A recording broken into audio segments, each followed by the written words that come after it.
Hey-o! Woohoo! Live! Where are we today? Ooh, from the back pocket of pocket-free yoga pants, it's Business Pants! Joined as always by Matt Moscardi, our chief BS correspondent. That's your new title. I like that title. That's actually the truest title you've ever given me. And me, your affable host. Oh, wait, it says laughable. So You're laughable. Yeah. Don't forget the L. And today's summer is almost over birthday edition called August 30th, 2022. Summer Travel Chaos Part 37 and 2 birthday parties. Well, actually, really, it's 2 birthdays and 1 party, maybe. 2 birthdays? Oh, wait. There's only 1 party? That's like the worst. That's like having a birthday before Christmas. We tried that at work. Christian. I remember before we were bought by MSCI, I know we tried that where we tried to do all. We used to have everyone's birthday got a cake, and then I think we tried for a while like grouping the birthday party. Was there a revolution? Like all the May party. I think people were a little sad. There's literally an Office episode that's that. Well, here's the real problem with that is that there can go many months now or many weeks without any cake, and you got to spread out the cake. I mean, yeah. You need cake separation. You need cake. All right, ready? Yeah, let's do it. I don't know how you want to do this, Matt. I have a slew of summer travel chaos headlines to update you on, and hopefully this is the last edition of God, this can we please be done series. with these? Is this all Business Insider, by the way? No, mostly. I'll say. Well, let me just put it this way: you're gonna know which ones are Business Insider and which ones aren't. Oh, yay! All right, let's do this thing. But this is actually a serious. Well, it's not serious. This is a summation of the airline industry. This group of headlines, and I don't know how you want to react to these. I don't know if you want to rate them. I don't know if you want to play me a sound effect. You do you. Ready? All right, no sound effects, no nothing. I want you to go through them, and I want to consider them deeply. Which one is the most important travel chaos headline of this week? And let's start somewhat seriously here. The first one is the airlines keep flight cuts, other curbs as industry woes drag on. Yeah, cut them, baby. Stay home.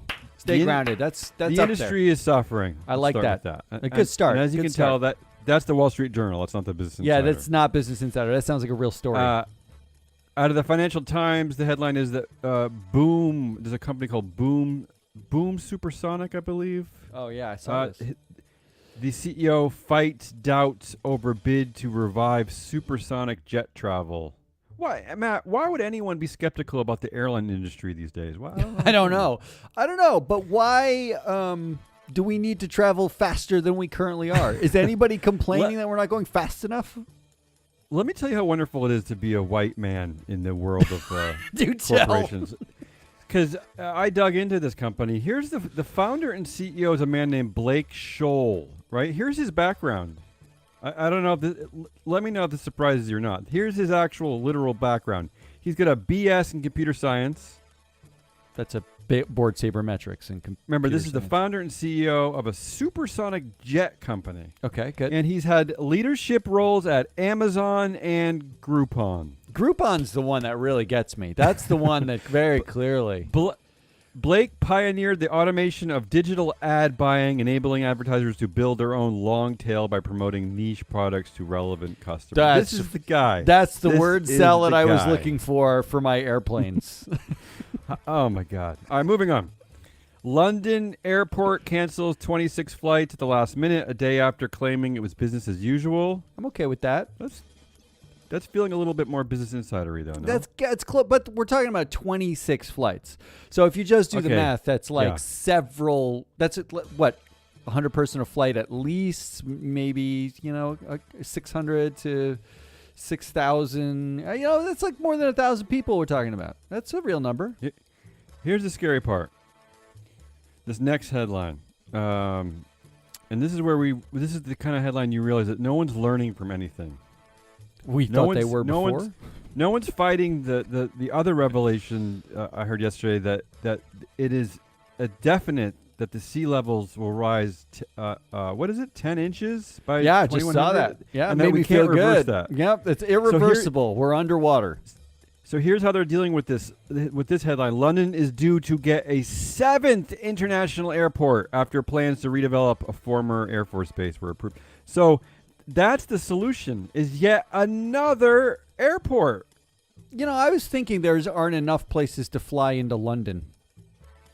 The next headline. This is now where it starts to get a little sexier, Matt. Here's the next headline: Harry Potter star, which probably means it's someone we've never heard of, because I don't. Why do you have to say that? You'd Harry say Potter star. Harry Potter Yeah. if it was Harry Daniel. Potter star slams Air Canada, saying the airline tore up his ticket and kicked him out of first class because the flight was full. What kind of a headline is that? What's happening? What is that? I mean, but it was Neville Longbottom who got kicked off. So he was pretty tall, so maybe they couldn't fit him. Well, not only that, but Yeah. as Neville Longbottom, don't you expect this to happen every single time he gets on a flight? Right, that's true. This is right. I like It's in that. character. Here's the next one. American Airlines passengers were stuck on an Atlantic island for 20 hours after their plane was diverted when pilots smelled smoke in the cockpit. That does not sound like the worst place to be stuck. Well, look, And you definitely don't want to keep flying if that were to happen. Yeah. How is let's be fair to American Airlines. If the cockpit is full of smoke, and by the way, stuck on an island for this is a problem. I mean, Imagine I if you would were stuck there. I'd like to be stuck for 20 years. Yeah. And what's the deal, Business Insider? We're calling. Why do we have to say Atlantic Island? Why can't you just say goddamn Bermuda? Was it Bermuda? Yes, it was Bermuda. What are we doing here? What are we doing? Because if they said stuck at Bermuda, no one would click on that. Everyone would be like, stop whining. But if it's an Atlantic island, it makes it sound like literally an atoll somewhere.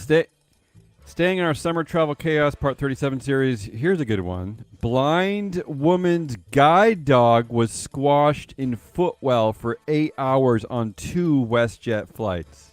Now, bear in mind, it's just the dumb dog. It's not the blind woman, right? And squashed does not mean injured, or it basically just implies uncomfortable. That's what it implies. I don't know. Right? My dog loves being squashed. He loves being kind of swaddled. That makes him feel loved. But we are saying a dog was uncomfortable for 8 hours, right? That's what that headline says.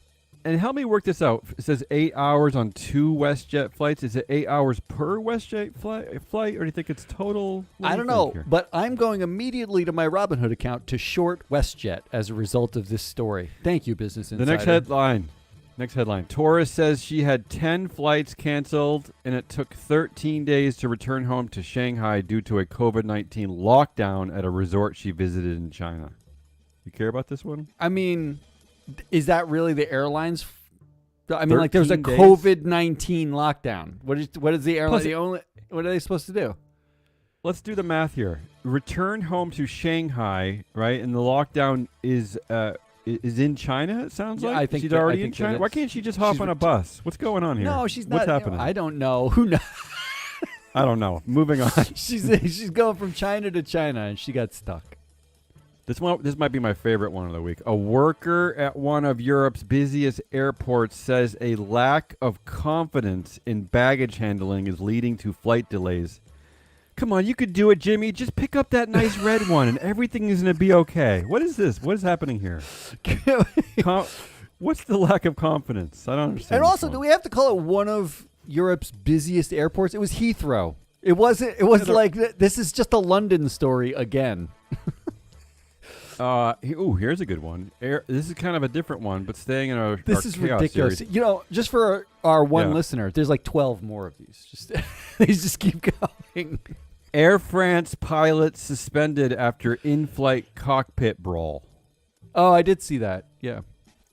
I mean, what else do you have to do in there? It's autopilot for most of the flight. They just fight each other. I got 2 statements. Is it time to retire the term cockpit? Can we be done with cockpit? I even feel embarrassed looking at the word. Come on, grow up. And the second thing is it says that a crew member sat in the cockpit with the 2 pilots for the remainder of the flight to make sure they didn't go another round. How much do you want to bet that crew member was a woman to calm down the 2 fighting? She was probably actually the head of HR of Air France. That's probably what she was. Moving on. United Airlines plane was forced to refuel after waiting on a runway for more than 6 hours, but the flight got canceled anyway because the crew timed out. Yeah, this is what they write about over at Business Insider. This one actually does feel gross to me. Resonates with you? Yeah, because they literally burned so much fuel. They sat still and burned a plane's worth of fuel. Think about that. Think about the carbon emissions. That's the implication here, that they were running. Think about the carbon. They have to refuel idling for 6 hours. They have to refuel. Yes. Think about the carbon emissions of a plane that's sitting on the tarmac, burning fuel, so much so that they have to refuel it in the middle of it and then cancel the flight anyway. So there's no benefit. Not only did you not get from point A to point B, but you made sure to increase the sea level rise very slightly. Aren't there? By not doing Aren't there idling rules? I'm pretty sure here in Portland, like, you can't even idle your car for more than a minute. Yeah, they should turn it off, right? Like isn't it just a switch? I think that's the way it works. These next two ones go together, Matt. But believe it or not, it's not the same story. First, an American Airlines passenger says a stranger discovered her lost luggage in Hamburg, where she hadn't visited and American doesn't fly to. That's the first one. That seems weird to me. Yeah. The second headline: an American traveler's bag was lost on her vacation to Europe. 5 weeks later, a stranger sent a photo of her luggage in a city she had never been to. That one's less weird. I don't care about why are we writing about a single person's luggage now? That's what we write about. What? I just want to know. I just want to be in one editorial meeting over Business Insider. I think it'd be a fun morning. Can you imagine the little notebook and they're flipping through and they're like, we've got a lead on a person who had a bag that was in the overhead that fell. Do you want to cover that one? What about someone who while eating their peanuts sneezes all over their seatmate? That could be a good one. That's also in the notebook. That's on the next page. Just spraying the planter's dust everywhere. It's a lead. Luckily, I only have two more, Matt. It's lucky. Yeah. First of all, Air Canada CEO still blaming pandemic for nightmare summer of travel. I mean, is it positive? Is it negative? Am I pregnant? What is this bullshit? Right? I mean, the stupid pandemic, right? Am I right? United Airlines blamed the government. Right. So we have two culprits. And just to let you know, this is CEO Michael Rousseau. This is the guy with the French last name who can't speak French in an officially bilingual country, which I know Matt laughs at, but is important to business up there in Canada. Stop it. But this is an interesting tidbit about Michael Rousseau. He actually took over the job as CEO at Air Canada, Matt, 1 year into the pandemic. So we actually have some. So it makes you think, and we actually have some inside information. Here's one of the interview questions while he was being interviewed for CEO. They asked him, "Can you help us with this pandemic shit?" To which he answered, "You betcha." Oh. Right, wow. so he was hired during the pandemic, is what I'm trying to say. Like, he's blaming I mean, don't you think that right? You with me here? No, but isn't being hired during the pandemic gives you carte blanche to just blame the pandemic for everything that happens in your company? Well, I was hired during the pandemic, so that's why. I think you're hired to fix. I think you're hired to fix problems caused by the pandemic. You got to practice the art of blaming someone else for all your problems. Okay. And finally, not to be outdone, Matt, here's two travel headlines that actually might be frightening. These actually might be worthy of something.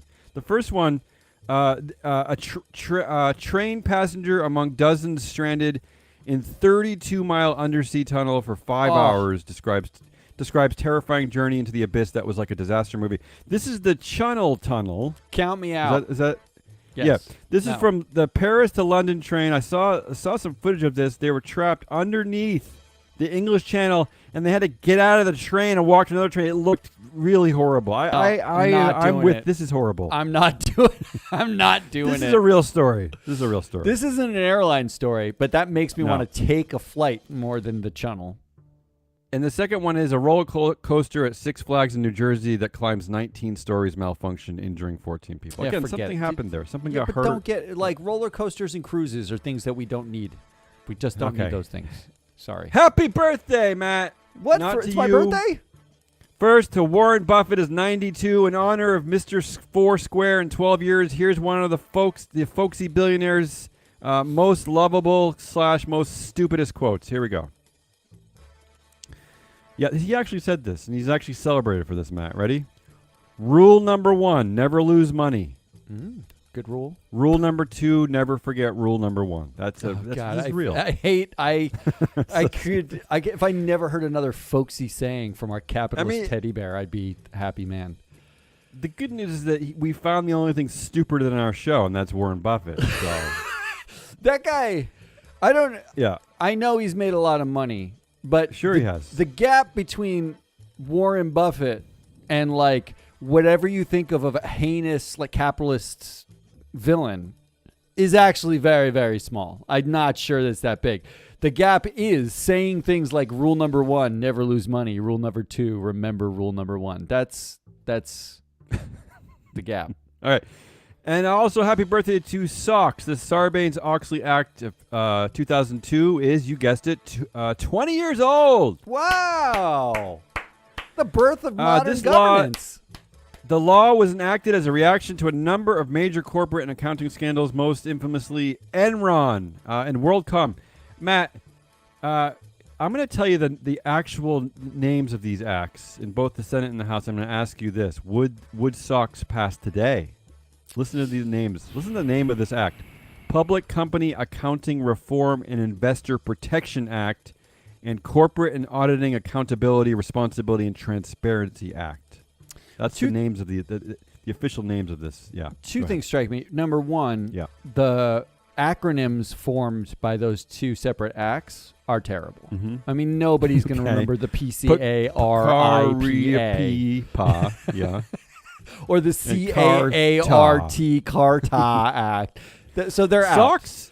SOX is one of the best nicknames in the whole world of ESG. It's one of the best. Yeah, it's great. It's great. SOX is fine. Yeah. But it's actually just named after two humans, Sarbanes and Oxley, who were reps, right? So two rather unattractive human beings. Yeah. So that doesn't count. Now all acts must pass an acronym test. Like they usually have to spell out like freedom and eagle and like like democracy, so that you can say it really quickly, the Democracy Act or the Eagle Act.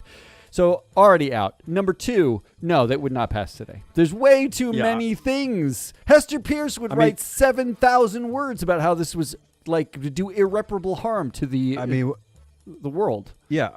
We've talked about all the anti-ESG, all the anti-woke acts. I mean, this one would move them out. I mean, can you imagine the seismic anger? It'd be incredible. I mean, this is just ridiculous. 0% chance it would pass. 0% chance. Okay.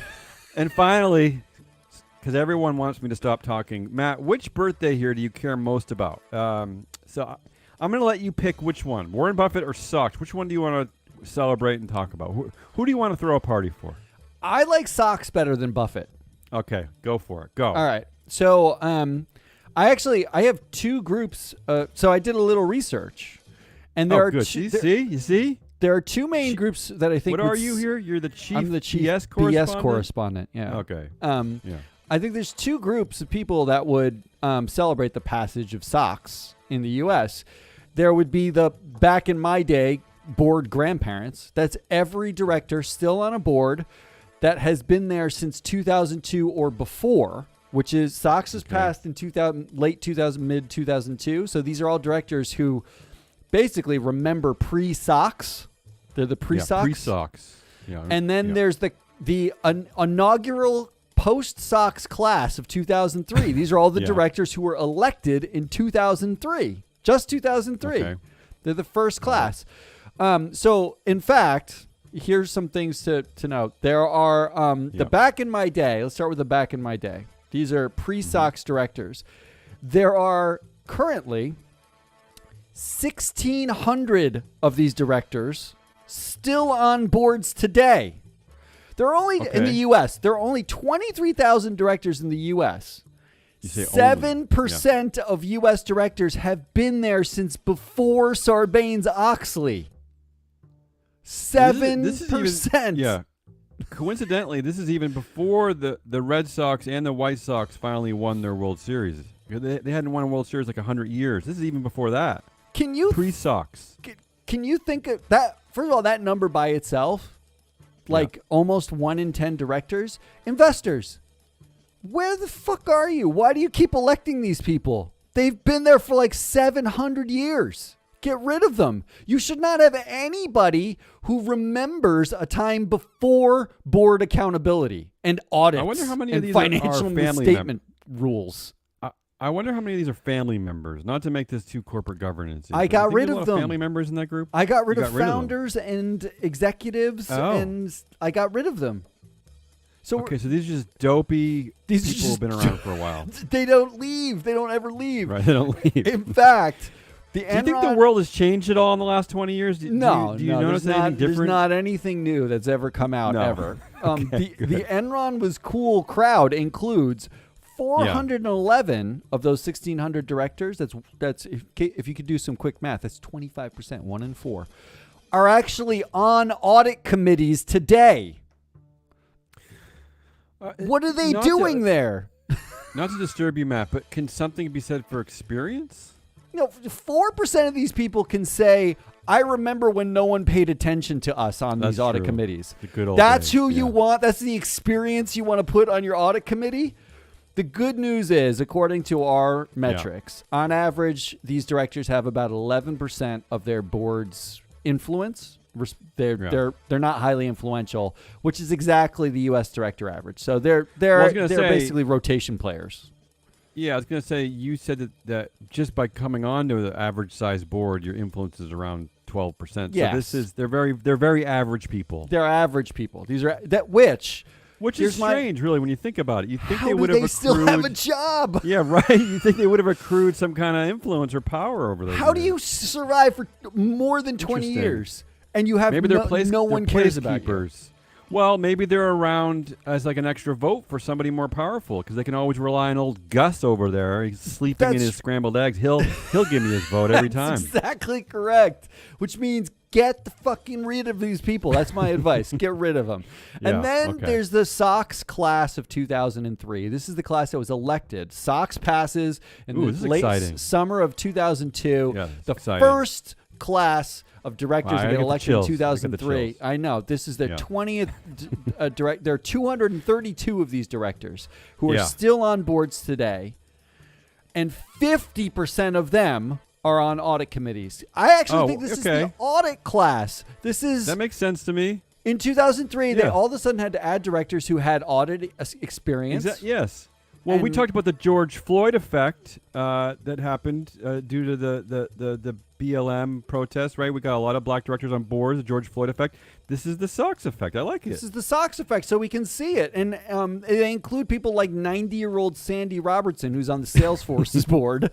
And Sandy is still sitting on the audit committee. He's on the audit committee now. He's an audit committee guy. Yeah. This is what I'm talking about. 90, it's incredible. Right. 90 here years I am old. complaining. Yeah, in fact, you go look at it. You look up Sandy's picture on the Salesforce board of directors website. Do that right now. He looks like a svelte, like 68-year-old. And then if you look in 2015, he was in Michigan gave him an award, and there's a video where they're asking him stuff. There's a picture of him. He's literally the guy at the end of Indiana Jones: Raiders of the Lost Ark. Like after he picks up the wrong his face melted cup, off. Like his whole body is like melted. Wait. He looks like it's a shame, Matt. We're starting to unveil some new video features for our show here. That's true. It's a shame that you couldn't include a picture of him because we're broadcasting live on video. You don't have a picture of him. I could not do it fast enough.